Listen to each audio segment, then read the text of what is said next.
वाहेगुरु जी का खालसा वाहेगुरु जी की फतेह। पंजाब की सियासत के अंदर पंजाब के इतने मुख्यमंत्री बने, लेकिन सिखों के लिए वो ये काम पिछले 80 सालों के अंदर नहीं कर पाए।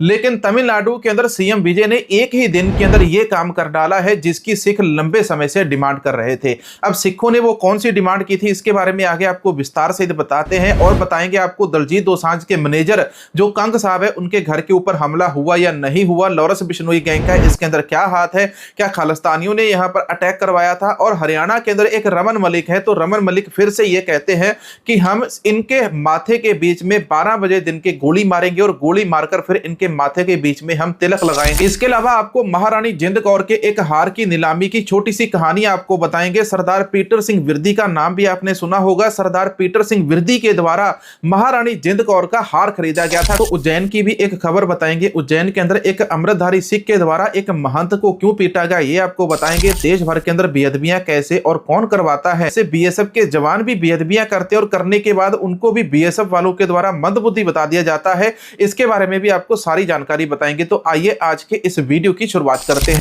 जिन भाइयों ने चैनल की मेंबरशिप ले रखी है सबसे पहले इनका नाम बताते हैं। कुलविंदर सिंह सयाली, सरदार गुरविंदर सिंह सिद्धू, नव संगीत सिंह 4172।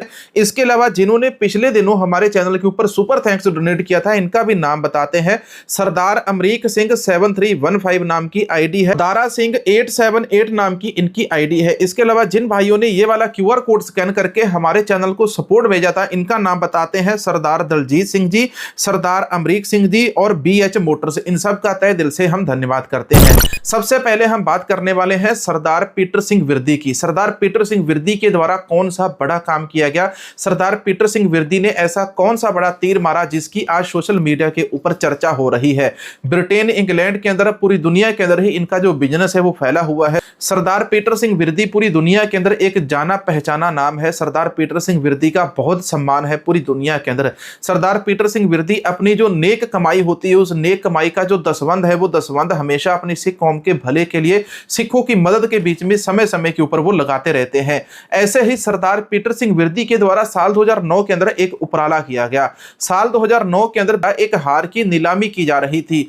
ये जो हार था सरकार खालसा, खालसा राज के साथ संबंधित। महारानी जिंद कौर अपने गले के अंदर एक हार डालती थी। उस हार की जो कीमत थी आज की तारीख के अंदर वो करोड़ों रुपए की उसकी कीमत है, क्योंकि आज गोल्ड की कीमत भी बढ़ चुकी है, चांदी की कीमत भी बढ़ चुकी है और डायमंड की जो कीमत है वो तो लोगों की पहुंच से बहुत दूर है। महारानी जिंद कौर के गले के अंदर एक इतना भारी सोने का, चांदी का और डायमंड का हार हुआ करता था। अंग्रेजों ने सिखों के हार चुराए हैं, अंग्रेजों ने सिखों के रत्न चुराए हैं, जिसके अंदर कोहिनूर हीरा भी आता है। कोहिनूर हीरा हमको नहीं चाहिए, वो मनुष्य भरा कोहिनूर हीरा है। लेकिन अगर उसको श्री दरबार साहिब हरमंदिर साहिब के अंदर गुरु रामदास के घर में वहां पर सजा देते हैं तो उसकी जितनी भी मनुष्यत है, उसके जितने भी शराब है वो सारे खत्म हो जाएंगे। सरदार पीटर सिंह विरदी की बात करते तो साल 2009 के अंदर एक सरकारी ऑक्शन वहां पर रखी गई, जिस ऑक्शन के अंदर उन्होंने महारानी जिंद कौर के द्वारा जो पहना हुआ हार था उस हार को भी उस ऑक्शन के अंदर डाल दिया। तो उस ऑक्शन के अंदर जो सरदार पीटर सिंह विरदी है इस समय उन्होंने 55,000 जो पाउंड थे, ब्रिटिश पाउंड, साल 2009 के अंदर 55,000 ब्रिटिश पाउंड देकर सरदार पीटर सिंह विरदी ने महारानी जिंद कौर का जो हार है वो खरीद लिया और उस हार को अब उन्होंने अपने घर के अंदर रखा हुआ है। अंग्रेजों ने जितनी भी दुर्लभ चीजें सिखों की लूटी हुई है उन सभी में एक सबसे बड़ी चीज है महाराजा रणजीत सिंह जी जिस तख्त के ऊपर बैठते थे वो तख्त आज भी अंग्रेजों के पास है और उस तख्त को भी जिस दिन ब्रिटेन सरकार चाहेगी सरदार पीटर सिंह विरदी उसी दिन उस तख्त को भी खरीद लेंगे। अब मैं आपको तमिलनाडु के सीएम विजय वाली सबसे बड़ी खबर, महत्वपूर्ण खबर बताने वाला हूं। तमिलनाडु के अंदर जो सीएम बने हैं विजय, तो विजय जैसे ही सीएम बने हैं तो विजय ने तमिलनाडु के अंदर सीएम बनते ही सबसे पहले वो बड़ा ऐलान किया है जिसके बारे में जो सिख कौम है साल 1947 से लेकर आज तक इसकी डिमांड किए हुए हैं, लेकिन अभी तक पंजाब के अंदर ये जो चीजें हैं लागू नहीं हुई है। 717 जो है मांस की दुकानें हो गई, शराब की दुकानें हो गई, तंबाकू, जर्दा, बीड़ी, इन सारी चीजों की जो दुकानें हैं 717 दुकानें हैं तमिलनाडु के अंदर, जो स्कूल, कॉलेज, गुरुद्वारे के पास, मंदिर के पास, किसी धार्मिक स्थान के पास या किसी हॉस्पिटल के पास है। तो तमिलनाडु के जो सीएम है विजय, इन्होंने इमीडिएटली पहला ऑर्डर यहां पर यह साइन किया जिसके अंदर इन्होंने कहा कि तमिलनाडु के अंदर ये जो 717 दुकानें हैं जो गुरुद्वारों के पास, धार्मिक स्थानों के पास है, मंदिरों के पास है, मस्जिद के पास है, स्कूल के पास है, हॉस्पिटल के पास है, तो इन सारे जितने भी शराब के ठेके हैं, जर्दे बीड़ी की दुकानें हैं, इन सभी को इमीडिएटली आधार से बंद किया जाता है। और आगे फ्यूचर में अगर कोई शराब की दुकान खोलना चाहता है, तंबाकू बीड़ी जर्दा बेचना चाहता है, तो वो कम से कम ऐसे धार्मिक स्थानों से 2 से लेकर 5 किलोमीटर की दूरी के ऊपर रहे। ऐसी जगह के ऊपर एक भी शराब की दुकान नहीं होनी चाहिए, जर्दे बीड़ी तंबाकू की दुकान नहीं होनी चाहिए। जिस समय पंजाब के अंदर सिखों ने यही अपने हक मांगे थे, सिखों ने कहा था कि पवित्र शहर का दर्जा, पवित्र शहर को पवित्र शहर का दर्जा दिया जाए और यहां पर शराब बंद की जाए, शराब के ठेके बंद किए जाएं, तंबाकू जर्दा बीड़ी बंद किया जाए। तो उस समय पंजाब के अंदर साल 1984 के अंदर कितना बड़ा अटैक किया गया, ये सबको पता है। साल 1984 के अंदर सिखों का कितना बड़ा कत्लेआम किया गया, आप सभी लोग जानते हैं। बीजेपी पंजाब के अंदर सरकार बनाने के लिए बड़ी उत्सुक बैठी हुई है। बीजेपी चाहती है कि किसी भी प्रकार से साम दाम दंड भेद कुछ भी अपना करना पंजाब के अंदर इस बार भाजपा की सरकार आ जाए। लेकिन अगर पंजाब के अंदर बीजेपी की सरकार आ जाती है तो क्या हालात होने वाले हैं, मैं अगले 1 मिनट के अंदर आपको बताने वाला हूं। लेकिन पहले मैं आपको तरन तारण की एक घटना बताता हूं। पिछले लाइव वीडियो के अंदर भी हमने दीपक फौजी भाई के साथ खबर साझी की थी। पंजाब के अंदर बीजेपी का एक दफ्तर है, उस बीजेपी के दफ्तर के ऊपर तरन तारण के अंदर एक घटना घटी है, वहां पर हमला कर दिया गया है। लेकिन ये जो हमला है इन्हीं के अपने ही लोगों के द्वारा किया गया और बाद में दूसरे लोगों को बदनाम करने की कोशिश की जाती है। आम आदमी पार्टी के द्वारा ऐसा किया गया है। पहले मैं आपको इनका ये जो वीडियो है, वीडियो सुनाता हूं, खबर सुनाता हूं कि तरन तारण के अंदर कौन सी घटना घटी थी, सुनिए जरा। ਭਾਰਤੀ ਜਨਤਾ ਪਾਰਟੀ ਦੇ ਜ਼ਿਲ੍ਹਾ ਮੁੱਖ ਦਫ਼ਤਰ ਉੱਤੇ ਅਣਪਛਾਤੇ ਹਮਲਾਵਰਾਂ ਦੇ ਵੱਲੋਂ ਹਮਲਾ ਕੀਤਾ ਗਿਆ ਹੈ। ਦੱਸਿਆ ਜਾ ਰਿਹਾ ਹੈ ਕਿ 15 ਤੋਂ 20 ਨਕਾਬਪੋਸ਼ ਹਮਲਾਵਰ ਅਚਾਨਕ ਬੀਜੇਪੀ ਦਫ਼ਤਰ ਦੇ ਵਿੱਚ ਦਾਖਲ ਹੁੰਦੇ ਨੇ। ਜ਼ਬਰਦਸਤ ਭੰਨਤੋੜ ਕੀਤੀ ਜਾਂਦੀ ਹੈ ਤੇ ਹਮਲਾਵਰਾਂ ਨੇ ਦਫ਼ਤਰ ਦੇ ਸ਼ੀਸ਼ੇ ਤੱਕ ਤੋੜ ਦਿੱਤੇ ਨੇ। तो मौके ते भाजपा आगुआं दे नाल मारकुट भी की गई है। बीजेपी ऑफिस के ऊपर हमला किया गया, लेकिन ऐसे ही हमले चंडीगढ़ के अंदर होते हैं, पटियाला के अंदर होते हैं, राजपुरा के अंदर होते हैं। लेकिन इन सबको अगर आप सोचो कि हम ये जो हमले हैं, सिख हमारे ऊपर हमले कर रहे हैं, खालिस्तानी हमारे ऊपर हमले कर रहे हैं, तो पंजाब के अंदर हमारी जो सरकार बनेगी तो हम हमारी सरकार बनते ही खालिस्तानियों के माथे के बीच में गोली मारेंगे और गोली मारकर फिर इनके माथे के ऊपर हम तिलक लगाएंगे। इस प्रकार का जो बयान है ये हरियाणा के रमन मलिक हैं, बीजेपी वाले। तो बीजेपी वाले इस रमन मलिक के द्वारा पहले भी ये कहा गया था कि हम खालिस्तानियों के माथे में गोली मारेंगे और गोली मारकर उनको मार देंगे। और आज की तारीख के अंदर फिर से हरियाणा के जो रमन मलिक है ये फिर से बयान देते हैं कि हम खालिस्तानियों के माथे में गोली मारेंगे। इन खालिस्तानियों ने परेशान कर रखा है। और हरियाणा के अंदर दलजीत दोसांझ के जो मैनेजर है कंग के घर के बाहर जो फायरिंग हुई है, उस मामले को लेकर भी ये जो रमन मलिक है खालिस्तानियों के ऊपर टारगेट कर रहा है, जबकि ये जो इस हमले की जिम्मेवारी है वो तो लॉरेंस बिश्नोई गैंग ले रहा है।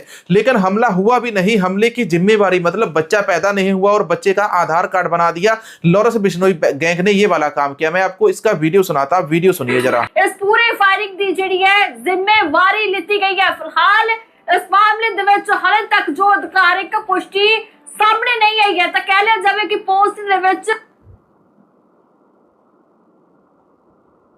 भी अजिही गोली नहीं चली है। तो पंजाबी गायक दलजीत दोसांझ की टीम दे नाल जुड़ी हुई अहम खबर है, जिथे सोशल मीडिया उत्ते हो रही वायरल पोस्टर दे विच दावा किया जा रहा है कि हरियाणा दे गोंदल पिंड दे विच दलजीत दोसांझ दे मैनेजर गुरप्रताप कंग दे घर उत्ते ही फायरिंग हुई है। ते इस घटना की जिम्मेवारी कथित तौर उत्ते लॉरेंस बिश्नोई गैंग दे नाल जुड़े बंदियां दे वल्लों लीती गई है। तो वायरल पोस्ट विच जो दावा किया गया है कि यह फायरिंग एक चेतावनी के तौर उत्ते करवाई गई है। हालांकि पुलिस के वल्लों भी फिलहाल इस मामले दे विच कोई भी अधिकारिक पुष्टि नहीं की है। दलजीत दोसांझ के जो मैनेजर हैं इनके कंग के घर के ऊपर हमला तो हुआ नहीं, लेकिन फिर भी हमले की जिम्मेवारी लॉरेंस बिश्नोई गैंग के द्वारा ली जा रही है। और इसके ऊपर बीजेपी वाले जो रमन मलिक है वो प्रतिक्रिया देते हैं कि हम पंजाब के अंदर सरकार बनाएंगे और ये जो खालिस्तानी है, खालिस्तानियों के माथे के बीच में हम गोली मारेंगे और गोली मारकर दिन के 12 बजे इनके माथे के ऊपर हम टीका लगाएंगे, तिलक लगाएंगे। रमन मलिक शरेआम देश के अंदर खालिस्तानी समर्थकों को, खालिस्तानी लीडरों को इस प्रकार से धमकियां दे रहा है और उस घटना के लिए दे रहा है जो असल के अंदर हुई भी नहीं है। और फिर भी उस एक तो झूठी घटना, छोटी घटना बनाकर सोशल मीडिया के ऊपर वायरल की गई। लॉरेंस बिश्नोई गैंग के द्वारा उसकी जिम्मेवारी उठाई जाती है। लॉरेंस बिश्नोई गैंग और लॉरेंस बिश्नोई को किसने पकड़ रखा है और वो कौन सी साबरमती जेल के अंदर बंद किया हुआ, ये सबको पता है। जबकि घटना की जिम्मेवारी लॉरेंस बिश्नोई ले रहा है और मामला यहां पर पन्नू के साथ और खालिस्तानियों के साथ जोड़ दिया जा रहा है। देखो, ये है बीजेपी की असलियत। ये बीजेपी अगर पंजाब के अंदर आती है तो पंजाब के अंदर आते ही यही बीजेपी जैसा साल 1984 के अंदर इंदिरा गांधी ने किया था, वही काम ये बीजेपी फिर से कहीं ना कर दे पंजाब के अंदर। हमको तो यही खतरा दिखाई दे रहा है। पंजाब की सबसे बहुचर्चित खबर बताते हैं। पंजाब के अंदर जो विजिलेंस ब्यूरो है, तो विजिलेंस ब्यूरो के जो बड़े अधिकारी हैं, उस बड़े अधिकारी का नाम यहां पर सामने आता है। विजिलेंस ब्यूरो के जो अधिकारी हैं, उनके ऊपर 13 लाख रुपए रिश्वत लेने का आरोप और साथ में एक गैलेक्सी जी फोल्ड 7 लेने का भी आरोप लगा है। एक महंगा फोन जिसकी जो कीमत है तकरीबन 1,70,000 के आसपास आती है। तो हमने जिस वार्ड को यहां पर रखा है, ये जो ईमानदारों की वार्ड हमने लगाई है, यही ईमानदारों की वार्ड ही आज पंजाब को खोखला कर चुकी है। बात कर लेते हैं श्री गुरु ग्रंथ साहिब जी की बेअदबी की। एक बार ऐसी घटना हुई कि बीएसएफ का एक जवान था, वो मानसिक तौर के ऊपर परेशान था और उस मानसिक तौर के ऊपर परेशान बीएसएफ जवान के द्वारा श्री गुरु ग्रंथ साहिब जी की बेअदबी कर दी जाती है। ना कुरान की जाती है, ना भागवत गीता की। इस प्रकार की जो खबर मैं आपको सुनाने वाला हूं, आप जरा वीडियो सुनिए पूरा। दर्द होता है, गुरबाणी की बेअदबी होती है। ਜਦੋਂ ਤੋਂ ਆਰਐਸਐਸ ਦੀ ਸਰਕਾਰ ਬਣੀ ਹੈ, ਅੰਬਾਲਾ ਵਿੱਚ ਗੁਰੂ ਗ੍ਰੰਥ ਸਾਹਿਬ ਜੀ ਦਾ ਸਰੂਪ ਚੁੱਕ ਕੇ ਲੈ ਗਏ, ਕੋੜੇ ਘਰ ਚ ਰੱਖਤਾ। ਸ਼ਾਲੀਮਾਰ ਕਲੋਨੀ ਹੈਗੀ ਉੱਥੋਂ, ਕੋੜੇ ਘਰ ਚ ਰੱਖਤਾ, ਉੱਤੇ ਬੀੜੀਆਂ ਰੱਖਤੀਆਂ। ਦੋ ਬੰਦੇ ਪਕੜੇ ਗਏ ਸੀ, ਬਾਅਦ ਚ ਛੁੱਟ ਗਏ। ਉਹ ਮਥਰਾ ਵਿੱਚ ਬੀਐਸਐਫ ਦਾ ਜਵਾਨ ਬੇਅਦਬੀ ਕਰ ਗਿਆ। ਮੈਂ ਆਰਟੀਆਈ ਲਗਾਈ, ਕਹਿੰਦੇ ਉਹ ਮਾਨਸਿਕ ਪਰੇਸ਼ਾਨ ਸੀ। ਬੀਐਸਐਫ ਦਾ ਜਵਾਨ ਮਾਨਸਿਕ ਪਰੇਸ਼ਾਨ ਸੀ। ਹਰਸ਼ਪੁਰੀ ਇੱਕ ਬੰਦਾ ਮੁਖਿਆ ਬੁਕਸੀ ਬੇਅਦਬੀਆਂ ਦਾ ਪੰਜਾਬ ਵਿੱਚ, ਉਹਨੂੰ 7 ਸਾਲ ਤੱਕ ਅਯੋਧਿਆ ਦੇ छुपा के रखे। मैं पर्सनल भर गया हूं बड़ा। गुरबाणी ना पढ़ा तो मैं कदर लुढ़क जाता। गुरबाणी पढ़ना तो बच्चे हाँ, इन्ना दर्द है। दिनकर गुप्ता, सुमेश सैनी, गौरव यादव, ये बादल राज में इतनी बारी हुई। बेअदबी करने वाले हमेशा अंत के अंदर मानसिक बीमार क्यों होते हैं? आपने सुन लिया, बेअदबी के अंदर किस प्रकार से जो सजाएं हैं वो कभी नहीं दी जाती। पंजाब सरकार अभी एक कानून लेकर आई है, लेकिन इस कानून के ऊपर भी एसजीपीसी ने कड़ा रुख जताया है। अकाल तख्त साहब के जो जथेदार हैं वो इसको नहीं मानते हैं और भी बड़े बड़े यहाँ पर डेरेदार बैठे हैं। बड़े बड़े पेट लेकर बड़े बड़े डेरेदारों के जो मुखिया है वो यहाँ पर बैठे हुए हैं। जैन के यहाँ पर एक वीडियो वायरल हो रहा है। इस वीडियो का छोटा सा स्क्रीनशॉट मैं इधर लगा दूं। जैन का एक वीडियो सोशल मीडिया के ऊपर वायरल हो रहा है, जिस वीडियो के अंदर यह दिखाया जा रहा है कि एक अमृतधारी सिख व्यक्ति है, वो एक महंत को पीट रहा है। जो बाबा दिख रहे हैं वो बार बार सिगरेट पीकर उस सिगरेट का जो धुआं है वो अमृतधारी सिख व्यक्ति की तरफ बार बार फेंक रहा था, जिसके बाद इस अमृतधारी सिख व्यक्ति के द्वारा इस महंत का मोर बना दिया गया। और इस महंत का जब मोर बनाया गया तो उसी समय सोशल मीडिया के ऊपर इसका जो वीडियो है वायरल हो गया। चैनल की मेंबरशिप ले लो, 100 चैनल मेंबर हमको बनाने हैं। वाला QR कोड है, इस QR कोड को स्कैन करके आप गूगल पे के जरिए भी हमारे चैनल को पेटीएम के जरिए भी सपोर्ट कर सकते हैं। हमारे साथ व्हाट्सएप के ऊपर बात करना चाहते हैं, कोई खबर जानकारी साझा करनी है तो ये वाला नंबर है, इस नंबर के ऊपर आप हमको व्हाट्सएप कर सकते हैं। वाहेगुरु जी का खालसा, वाहेगुरु जी की फतेह।